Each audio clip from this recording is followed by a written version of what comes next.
الكوره طبعا، بس الكوره النظيفه الحلوه. وانا بتصل بحضرتك عشان اقول انا عشان بس يعني ابارك للشعب الفلسطيني على فوز محمد عسيف.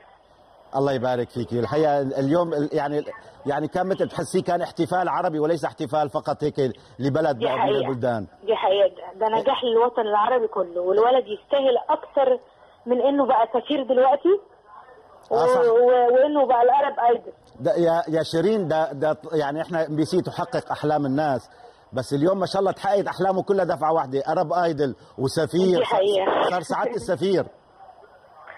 والله العظيم يستاهل اكتر من كده. ومش هو لوحده، الشعب اللي ياما استحمل، والشعب المناضل، الشعب المكافح، اللي كان نفسه يفرح من سنين، يستاهل اكتر من كده. طيب ولمحمد شو بتقولي ولا جمهور عرب ايدل، وانت ما شاء الله عليكي كمان نجمه نجمات ذا فويس؟ ربنا يخليه. حتقولي له ايه لمحمد؟ اقول له ربنا يحميك من اللي جاي ومن اللي هتشوفه في حياتك. نعم.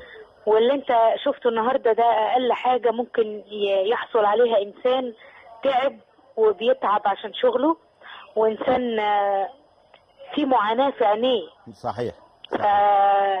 يعني يمكن الفرق اللي كان بين محمد عساف وبين احمد جمال هو ان محمد عساف كان صاحب قضيه الحقيقه. يعني احمد جمال صوت جميل وصوت مصر كلها تتشرف بيه، لكن حبيبي لسه صغير، هو لسه خبرته قليله، لسه ببص في عينه بشوف طفل.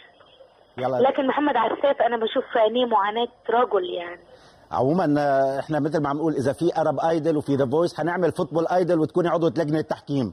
والكابتن شكرا لذلك. والكابتن عماد الحسني طبعا صار لي ساعه ولا يغني يقول لك لا بس هو يعزف اوتار كرويه. اهلا وسهلا، برحب بالاستاذ عماد طبعا. اهلا وسهلا فيكي، وسعداء بوجودك معنا دائما في صدى الملاعب، وان شاء الله حتكوني عنا في مكان الكابتن عماد. الكابتنه شيرين باذن الله يا فندم، وشكرا. والف مبروك للشعب الفلسطيني لوطننا العربي. شكرا لك. شكرا. حتغني؟